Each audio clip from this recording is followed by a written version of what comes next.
Praise the Lord दहु आज एक नूतन दिवस प्रभु आम देइछंती एवं एई नूतन दिवस रे आपण मानकु समस्त को ख्रीष्टीय प्रेम नमस्कार जनाऊे। नमस्कार। आसतु आज प्रसंग रे आमाने शिखिबा परिवार मध्यरे स्वामी एवं स्त्री रो भूमिका। आसंता माने वाक्य रु पढ़िबा मार्क लिखित सुसमाचार 10 पर्व 2 पदरु 11 पद जाय माने पढ़िबा। वाक्य रे एपरि लेखा जाय अछि, इथि मध्यरे फारुसी माने ताहाको निकटक आसी ताहाको परीक्षा करी पचारले, आपना स्त्री को परित्याग करिबा कोन पुरुष पक्षरे न्याय संगत? जीसु सेमानकु उत्तर देले, मौसा तुमानकु की आज्ञा देई अछंती? से माने कहले, त्याग पत्र लेखि स्त्री की परित्याग करिबा निमंते मौसा अनुमति देई अछंती। सेथिरे जीसु सेमानकु कहले, तुमानक हृदय कठिनता देखि से तुमानक निमंते एही आज्ञा लिपिबद्ध करि अछंती। किंतु सृष्टिर आरंभरु से मानक पुरुष व स्त्री करी सृष्टि कले। एही कारणरू पुरुष अपना पितामाता को परित्याग करिवो, आउ से दुहे एकांग हेबे। एणु से माने आउ दुई नुहंती किंतु एकांग अटंती। अतएव ईश्वर जहा संयुक्त करि अछंती, मनुष्य ताहा विभिन्न न करू। परे शिष्य माने घरे ताहाको ए विषय पुनर्बार पचारिबाकु लागिले। सेथिरे जीसु से मानकु कहिले, जे के अपना स्त्री को परित्याग करी अन्य को विवाह करे, से ता विरुद्ध रे व्यभिचार करे। आउ यदि स्त्री अपना स्वामी को परित्याग करी अन्य को विवाह करे, तेबे से व्यभिचार करे। प्रार्थना करिबा। पवित्र परमेश्वर प्रभु, धन्यवाद देउछु, तुमे मंगलमय परमेश्वर प्रभु, तुमरी स्वर्गीय वाक्य आमानक मध्य प्रकाश करो। एक सुंदर परिवार गठन करिया पई सुजोग दियो। जो परिवार मध्य प्रभु तुमरी शेष उपस्थिति आवश्यक रही प्रभु, से ही परिवार को तुम्हें आशीर्वाद करो, सुंदर स्वर्गीय सहभागिता दियो एवं सुंदर परिवार को तुम्हें गठन करो। प्रभु तुमरी उपस्थिति से परिवार मध्य दियो। आज यही वाक्य द्वारा आम समस्ते प्रभु सुंदर एवं सुखी परिवार, शांति परिवार विषय आम शिखिबू एवं परिवार मध्य आमर जो कर्तव्य रही से कर्तव्य आम करूँ, से विषय आम को शिक्षा दियो। तुमरी निमंते आम व्यवहार कर प्रभु। मो मुख दे तुम्हें कथा कह, सकल गौरव तुमको दे जीशु नाम मागुछु, आमेन। प्रिय प्रभु को दास दासी माने, परिवार होची ईश्वर स्थापित एक पवित्र मंडली एवं कृष्ण सहित जो प्रेमर आदर्श एवं प्रेमर प्रतीक मंडली एवं कृष्ण मध्य जो संपर्क रही, सही संपर्क परिवार मध्य रही। एणु यही कारण हेतु परमेश्वर आद्यरु आदम अबान को गोटे परिवार करके से मानको निर्माण कले एवं सही परि आदम को ठारू समग्र पृथ्वी रे समस्त परिवार गठन होइछि। आ जो परिवार मध्य आमाने अछु ताहा होछि ईश्वर को द्वारा स्थापित सही परिवार। परिवार कहले स्वामी एवं स्त्री एवं पिला माने ए परस्पर सहभागितार गोटे परिवार गठन होइछि एवं ए परिवार मध्य ईश्वर उपस्थित रहिबा आवश्यक। परिवार ईश्वर से पवित्र परिवार अटे। बेले बेले आमानकर परिवार विशृंखला, अशांति, समस्या सृष्टि होछि अनेक कारण जो। स्त्री हुए तो स्वामी रो कथा शुणु नथिबे, स्वामी हुए तो स्त्री रो कथा शुणु नथिबे। परस्पर विशृंखला हेबा द्वारा परिवार मध्य सर्वदा समस्या सृष्टि हुए। किंतु प्रिय प्रभु को दास दासी माने, परिवार एथिपाई नुहे जे आमाने परिवार को आमाने गड़ुथिबा भांगुथिबा एपरि नुहे। आमानको परमेश्वर एक स्वर्गीय परिवार स्वरूप आमानको गठन करिसंती। आमाने जेपरि परस्पर प्रति आमाने आदर्श स्वरूप हेबा आवश्यक। कारण प्रभु जीशु ख्रीष्ट आमानको परिवार रो मुख्य। जेमिति जड़े स्वामी निज स्त्री को जेपरि प्रेम करे एवं निज स्त्री समस्त आवश्यक पूर्ण करे, से परि प्रभु मंडली निमंते समस्त आवश्यक पूर्ण कले। शेष में मंडली निमंते जीवन देइथिले। प्रिय प्रभु को दास दासी माने, ଆପଣଙ୍କ ପରିବାର ହେଉଛି ଆପଣଙ୍କର ଶ୍ରେଷ୍ଠ ପରିବାର। ଆପଣ ହୁଏତ ଭାବୁଥିବେ ଅନ୍ୟ ପରିବାର ଆମଠାରୁ ବହୁତ ସୁନ୍ଦର ଭଲରେ ଅଛନ୍ତି। ନାଇଁ ପ୍ରିୟମାନେ, ଆପଣଙ୍କ ପରିବାର ଆପଣଙ୍କର ସ୍ୱର୍ଗ ସଦୃଶ। ଆପଣଙ୍କର ପରିବାର ପିଲାମାନେ ଆପଣଙ୍କର ସମସ୍ତ ରାଜପୁତ୍ରମାନେ। ଆପଣ ପରିବାରର ରାଜା, ଆପଣଙ୍କ ସ୍ତ୍ରୀ ଆପଣଙ୍କ ପରିବାର ରାଣୀ। ଏପରି ସୁଖ ପରିବାରକୁ କ'ଣ ଭାଙ୍ଗି ହେଇପାରେ? ଏହି ଶାନ୍ତି ପରିବାର କ'ଣ ଆମେ ଭାଙ୍ଗି ପାରିବା? ଦିନେ ଯୀଶୁଙ୍କ ପାଖକୁ ଫାରୁସୀମାନେ ଆସି ଯୀଶୁଙ୍କୁ ପ୍ରଶ୍ନ କରୁଛନ୍ତି, ପ୍ରଭୁ, କୌଣସି କାରଣ ହେତୁ ଆପଣା ସ୍ତ୍ରୀକୁ କ'ଣ ପରିତ୍ୟାଗ କରିହେବ? ଯୀଶୁ ପଚାରୁଛନ୍ତି, ମଶା କ'ଣ କହିଛନ୍ତି ଆଉ ବ୍ୟବସ୍ଥା କ'ଣ କହୁଛି?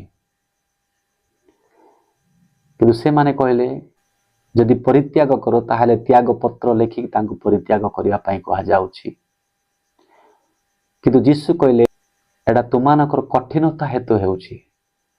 ପ୍ରକୃତ ପ୍ରଭୁଙ୍କର ଦାସ ଦାସୀମାନେ, ଏତେ ସୁନ୍ଦର ପରିବାର ଆମମାନଙ୍କୁ ପ୍ରଭୁ ଦେଇଛନ୍ତି ଶାନ୍ତିରେ ରହିବା ପାଇଁ, ପ୍ରେମ ଆଦର୍ଶରେ ରହିବା ପାଇଁ, ପରସ୍ପରକୁ ସାହାଯ୍ୟ ସହଯୋଗ କରି ଆମମାନେ ଯେତେ ଦିନ ଜଗତରେ ଅଛୁ ସମସ୍ତ ଏହି ପ୍ରେମ ଆଦର୍ଶରେ ଜୀବନଯାପନ ଆମମାନେ କାଟିବା ପାଇଁ ପ୍ରଭୁ ସୁଯୋଗ ଦେଇଛନ୍ତି।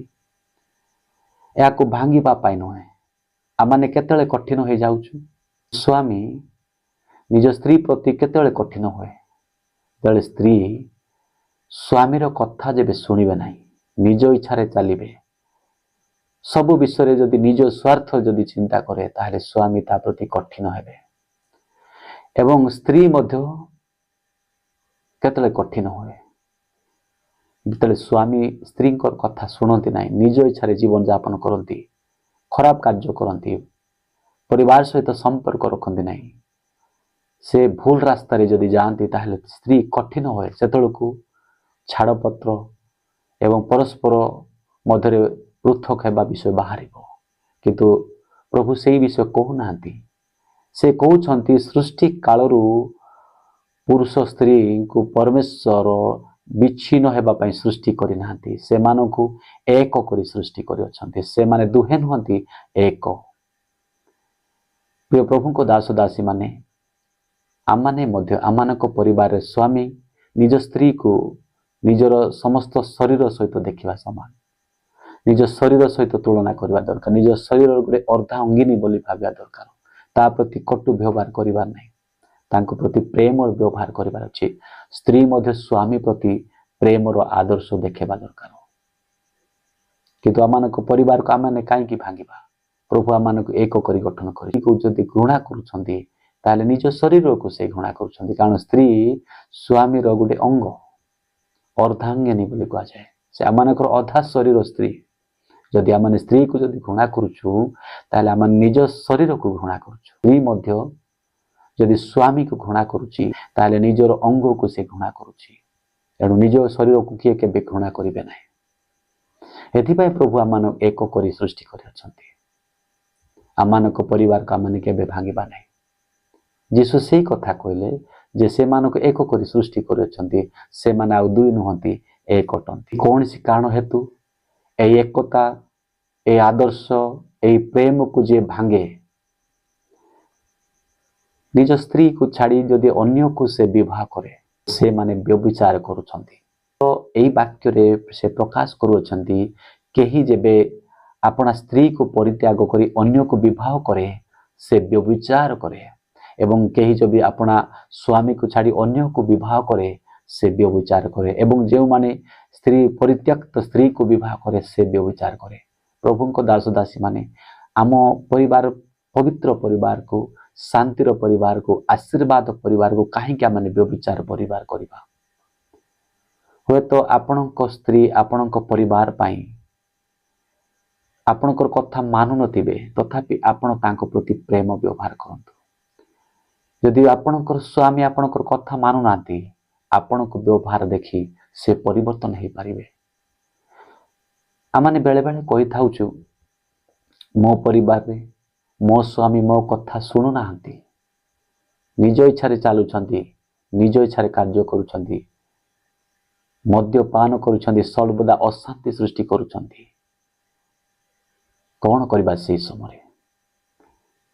ମା ମାନେ, आमने गोटे परिवार आमने आसुछु गोटे परिवार आमने गठन करिछु आमने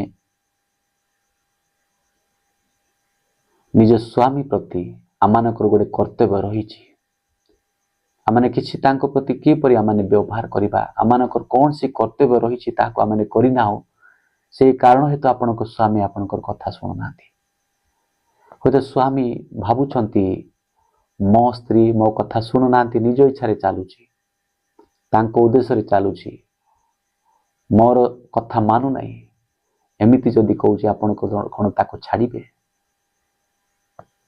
आपण जेतले बा हेले अनेक कथा कहि तांको बा हिछंती से आपणकर अर्धांगिनी आपण तांको प्रति कुव्यवहार को विषय चिंता करंतु नहीं बरम तांको प्रति से जिमिति परिवर्तन हो पारिबे आपणको परिवार सहित मिसिक रही पारिबे से परि आपण तांको प्रति व्यवहार देखांतु एवं आमने बेले बेले पिला माने मां मानको कथा सुनु नांती बोली आमने कहूछु किंतु प्रिय माने आमने स्वामी स्त्री मध्य जदि आमने शांति रे नाहु प्रेम रो नाहु आमने पिला माने केतले सुनिबे एणु प्रभु को परिवार शांति आशीर्वाद परिवार जदि हो बोली चाहूछंती ताले सर्वप्रथम निजको आपण माने सजांतु निजको आमने सजैबा दरकार निजको प्रस्तुत करबा दरकार आमने को क्षेत्र आमने भूल रही ए कारण तो मो स्वामी मो कथा सुनु नांती एवं आमने भाबिया दरकार को कारण हेतु मो स्त्री मो कथा सुनु नाही एवं आमने दुहेंकर कौन सी भूल रहिला ए कारण हेतु आमनकर पिला माने कथा सुनु नांती आमने परिवर्तन हेबा दरकार आमने परस्पर प्रति किछि कर्तव्य करबा दरकार किछि कर्तव्य अवहेला हेतु आम परिवार विशृंखला सृष्टि होउची स्वामी स्त्री को छाड़पत्र देउची स्त्री स्वामी को छाड़पत्र देउची परस्पर मध्यरे विवाह विच्छेद होउची प्रिय माने विवाह एरा गोटे दिन पाई नहे विवाह को भांगीबाटा केवल मृत्यु रही विवाह को भांगीबाटा केवल आपण निजे भांगी पारिबे ए परिवार को छिन्न छत्र करबा ए परिवार को नष्ट करबा केवल आपण हस्तर रही किंतु प्रिय माने आपण को परिवार को भांगतु नहीं कारण आपण को परिवार सदस्य होउछन्ति परमेश्वर आपण यदि परिवार भांगुछन्ति ताले ईश्वरंकर इच्छा को ईश्वरंकर योजना को आपण माने भांगुछन्ति सेति पई आमानकर किछि कर्तव्य रहिछि स्वामी भाव रे आमान किछि कर्तव्य रहिछि स्त्री भाव रे आमाने किछि कर्तव्य रहिछि स्वामी परिवार रो जने शासक अटंती से परिवार को शासन करी रखिबार तार कर्तव्य रही जदि शासन क्षेत्र कौन सी अवहेला करुछंती ताले परिवार विशृंखला हेबार संभावना रही परिवार को समस्त विषय आवश्यक से पूर्ण करिवे परिवार को से सुरक्षा दे पारिबे परिवार जे कौन सी समस्या रही ताकू से सब क्षेत्र में आर्थिक क्षेत्र में सामाजिक क्षेत्र में मानसिक क्षेत्र में एवं परिवार समस्त आवश्यक क्षेत्र में से समस्त जोगाइबाकारी हेबा आवश्यक से यही कर्तव्य से करबा दरकार एवं से निज स्त्री प्रति प्रेम देखा दरकार एवं स्त्री जो योजना रही लक्ष्य रही से लक्ष्य को से पूर्ण करिवार अछि एवं मुख्य उद्देश्य होछि जे सर्वदा सम परिवार को आत्मिक दिगरे बढ़ेबा पाई से प्रचेष्टा करबा दरकार चेष्टा करबा दरकार सर्वदा प्रार्थनाशील जीवन काटिबा पाई से चेष्टा करबा दरकार एवं परिवार रो उपासना रे प्रार्थना रे वाक्य पठन रे एवं प्रभु को सहभागिता मध्य को जाई परिवार को से जाकर अंशी करिवार स्वामी रो गुडे कर्तव्य रहिछि एणु प्रथमे निजे परिवर्तन है परिवार को परिवर्तन करेले परिवार आशीर्वाद दिग को बढ़िबो सेति पई स्वामी रो स्त्री प्रति अनेक कर्तव्य रही से कर्तव्य को से पूर्ण करने दरकार प्रभु जीशु ख्रीष्ट जेपरी मंडली को प्रेम कले से परी निज स्त्री को प्रेम करने दरकार कारण प्रभु जीशु ख्रीष्ट मंडली एते प्रेम कले निज जीवन सुधा देले एणु प्रिय प्रभु को दास माने आपण अपना स्त्री मान को प्रेम करंतु कटु व्यवहार करंतु नहीं ता प्रति अन्याय व्यवहार करंतु नहीं से आपण को देखि आपण को परिवार से वास करिया पाय आछंती एवं आपण को सहित हस्त धरी जीवन शेष पर्यंत रहिबा पाई से चाहिछंती आपण तांको प्रति कौन सी कुव्यवहार करंतु नहीं पृथ्वी जेते स्त्री थिले भी आपण को स्त्री भला केही सुंदरी नहंती एणु आपण को परिवार को आपण भांगंतु नहीं एणु प्रथम पुरुषर कर्तव्य आमने करिबा दरकार द्वितीयत ସ୍ତ୍ରୀର ବି କିଛି କର୍ତ୍ତବ୍ୟ ରହିଛି। ନିଜ ସ୍ୱାମୀକୁ ସହଯୋଗ କରିବା ଦରକାର, ତାଙ୍କୁ ପ୍ରେମ ଦେଖେଇବା ଦରକାର। କିଛି ସ୍ତ୍ରୀ ସ୍ୱାମୀର ବଶୀଭୂତ ହେବା ଦରକାର, ମାନିବା ଦରକାର। ଆପଣ ଯଦି ଅମାନ୍ୟ କରୁଛନ୍ତି ଆପଣଙ୍କ ପରିବାରକୁ ଆପଣ ନିଜେ ଭାଙ୍ଗୁଛନ୍ତି। ତେଣୁ ପ୍ରଥମ କର୍ତ୍ତବ୍ୟ ସ୍ତ୍ରୀ ସ୍ୱାମୀର ବଶୀଭୂତ ହେବା ଦରକାର, ତାଙ୍କୁ ମାନିବା ଦରକାର ଏବଂ ସ୍ୱାମୀକୁ ସହଯୋଗ କରିବାର ଅଛି। କାର୍ଯ୍ୟ କ୍ଷେତ୍ରରେ ହଉ, ଯେକୌଣସି କ୍ଷେତ୍ରରେ ସ୍ୱାମୀ ଆପଣଙ୍କ ଠାରୁ ଯେଉଁ ସହଯୋଗ ମାଗୁଛନ୍ତି ତା ପ୍ରତି ଆମମାନେ ସହଯୋଗ କରିବା ଦରକାର ଏବଂ ନିଜ ସ୍ୱାମୀକୁ ସମ୍ମାନ ବି ଦେବା ଦରକାର। ଅସମ୍ମାନ ପ୍ରାୟ ମା ମାନେ ଅଛନ୍ତି, ନିଜ ସ୍ୱାମୀକୁ ପଦାରେ ପକାଇ ଦିଅନ୍ତି, ଆଉ ଚିନ୍ତା କରନ୍ତି ନାହିଁ କ'ଣ ହବ କ'ଣ ନାହିଁ। ମା ମାନେ ଆପଣଙ୍କ ସ୍ୱାମୀକୁ ଆପଣ ଅସମ୍ମାନ କରନ୍ତୁ ନାହିଁ। ଆପଣଙ୍କ ପ୍ରଥମ କର୍ତ୍ତବ୍ୟ ନିଜ ସ୍ୱାମୀକୁ ସମ୍ମାନ ଦେବା ଦରକାର। ଆପଣ ନିଜ ସ୍ୱାମୀକୁ ସମ୍ମାନ ଦେଉଛନ୍ତି କି? ଯଦି ସମ୍ମାନ ଦେଉଛନ୍ତି ଆପଣ ସମ୍ମାନ ପାଇବେ, ଆପଣଙ୍କ ସ୍ୱାମୀ ବି ଆପଣଙ୍କୁ ସମ୍ମାନ ଦେଇପାରିବେ। ଆପଣଙ୍କ ସ୍ୱାମୀ ଯେକୌଣସି କାର୍ଯ୍ୟ କରୁଛନ୍ତି ତାକୁ ଉତ୍ସାହ ଦିଅନ୍ତୁ, ଯେପରି ସେ ଅଧିକ କାର୍ଯ୍ୟ କରିବା ପାଇଁ ଇଚ୍ଛା କରିବେ, ପରିବାର ପାଇଁ ଚିନ୍ତା କରିପାରିବେ। ସେଥିପାଇଁ ଆମେ ତାଙ୍କ ପ୍ରତି ମଧ୍ୟ ଚିନ୍ତା କରିବା ଦରକାର। କରନ୍ତୁ, ଯଦି ପରିବାର ପିଲାମାନଙ୍କୁ ଯଦି ଦାୟିତ୍ୱ ଦେଇଛନ୍ତି, ପିଲାମାନଙ୍କୁ ଆପଣ ଭଲ ଭାବରେ ପ୍ରତିପାଳନ କରନ୍ତୁ ଏବଂ ସ୍ୱାମୀ ପ୍ରତି ବିଶ୍ୱସ୍ତ ଭାବରେ ଦେଖାନ୍ତୁ ଏବଂ ମୁଖ୍ୟ ବିଷୟ କାର୍ଯ୍ୟ କରନ୍ତୁ ଯେ ପ୍ରଭୁଙ୍କ ପ୍ରତି, ଯେଉଁ ସ୍ୱାମୀ ଯେଉଁ ଚାହୁଁଛନ୍ତି ପ୍ରଭୁଙ୍କ ପ୍ରତି ଆମେ ବିଶ୍ୱସ୍ତ ଭାବରେ କାର୍ଯ୍ୟ କରିବା ଦରକାର। ଯେଉଁ ବିଶ୍ୱାସ ସହିତ ପ୍ରଭୁଙ୍କର ନିକଟବର୍ତ୍ତୀ ହେବା ବିଷୟ ଏବଂ ପରିବାରରେ ବସି ଏବଂ ଉପାସନାରେ ସହଯୋଗ କରିବା ବିଷୟ ଆମେ ଚିନ୍ତା କରିବା ଦରକାର ଏବଂ ପରିବାରକୁ ଆତ୍ମିକ ଦିଗରେ ବଢ଼ିବା ପାଇଁ ଆମେ ଚିନ୍ତା କରିବା ଦରକାର। ଏଇ ଯଦି କର୍ତ୍ତବ୍ୟ କରୁଛୁ ତାହେଲେ ଆମମାନଙ୍କ ପରିବାର କେବେ ଭାଙ୍ଗିବ ନାହିଁ, ଆମମାନଙ୍କ ପରିବାର ସୁଖୀ ପରିବାର ହେବ। ଆପଣ ସ୍ୱାମୀ ଭାବରେ ଯଦି ସ୍ତ୍ରୀଙ୍କ ପ୍ରତି ନିଜର କର୍ତ୍ତବ୍ୟ କାମ କରୁଛନ୍ତି ତାହେଲେ ନିଜ ସ୍ତ୍ରୀ ଆପଣ ସମ୍ମାନ ଦେବେ। ସ୍ତ୍ରୀ ମଧ୍ୟ ନିଜର କର୍ତ୍ତବ୍ୟ ସ୍ୱାମୀ ପ୍ରତି କରୁଅଛି, ପିଲାମାନଙ୍କ ପ୍ରତି କରୁଅଛି, ପ୍ରଭୁଙ୍କ ପ୍ରତି କରୁଅଛି, ତାହେଲେ ସେ ପରିବାର ସୁଖୀ ପରିବାର ହେବ ଏବଂ ସ୍ୱାମୀ ମଧ୍ୟ ପରିବାରରେ ନିଜ ସ୍ତ୍ରୀ ପ୍ରତି ସମ୍ମାନ ଆଦର କାର୍ଯ୍ୟ କରୁଛି ଏବଂ ପରମେଶ୍ୱର ପ୍ରତି ଭୟ ବିଶ୍ୱାସ ସହିତ ପରିବାର ପ୍ରତି ମାନ୍ୟତା କାର୍ଯ୍ୟ କରୁଛି, ତାହେଲେ ପରିବାର ସୁଖୀ ପରିବାର ହେବ। ଏଣୁ ପ୍ରିୟ ପ୍ରଭୁଙ୍କ ଦାସ ଦାସୀ ମାନେ, ଆମମାନେ ପରସ୍ପର ପ୍ରତି କ'ଣ କର୍ତ୍ତବ୍ୟ କରିବା ଦରକାର? ପ୍ରଥମ ବିଷୟ ପରସ୍ପର ମଧ୍ୟରେ କଥାବାର୍ତ୍ତା ହେବା ଆବଶ୍ୟକ। ଯେତେବେଳେ ବେଳେବେଳେ ସ୍ତ୍ରୀ ପୁରୁଷ ସହିତ କଥା ହେଉନାହାନ୍ତି, ପୁରୁଷ ସ୍ତ୍ରୀ ସହିତ କଥା ହେଉନାହାନ୍ତି ଏବଂ ପିଲାମାନେ ପିତାମାତାଙ୍କ ସହିତ କଥା ହେଉନାହାନ୍ତି, ଆମମାନେ ପରସ୍ପର ସହିତ କଥାବାର୍ତ୍ତା ହେବା ଆବଶ୍ୟକ। ଦ୍ୱିତୀୟ ବିଷୟ, ନିଶ୍ଚୟ କାହା ପାଖରେ ଭୁଲ ବି ରହିବ, ଆମମାନେ ପରସ୍ପରକୁ କ୍ଷମା ବି କରିବା ଦରକାର। କ୍ଷମା କରିବା ଆମର କର୍ତ୍ତବ୍ୟ ହେଉଛି କ୍ଷମା କରିବା। ଏବଂ ତୃତୀୟ ବିଷୟ, ଆମମାନେ ପରସ୍ପରକୁ ପ୍ରେମ ଆଦର ଦେଖେଇବା ଦରକାର। ପରସ୍ପର ପ୍ରତି ଆମମାନଙ୍କର ପ୍ରେମ ରହିବା ଆବଶ୍ୟକ ଏବଂ ପରସ୍ପର ପ୍ରତି ଗୁରୁତ୍ୱ ନେବା ଆବଶ୍ୟକ ଏବଂ ପରସ୍ପରକୁ ଆମମାନେ ସହଯୋଗ କରିବା ଦରକାର। ଆମମାନେ ସ୍ତ୍ରୀ ପୁରୁଷ ପ୍ରତି ସହଯୋଗ, ପୁରୁଷ ସ୍ତ୍ରୀ ପ୍ରତି ସହଯୋଗ କରିବା ଦରକାର ଏବଂ ଉଭୟ ମିଶି ପିଲାମାନଙ୍କର ଭବିଷ୍ୟତ ଚିନ୍ତା କରିବା ଦରକାର।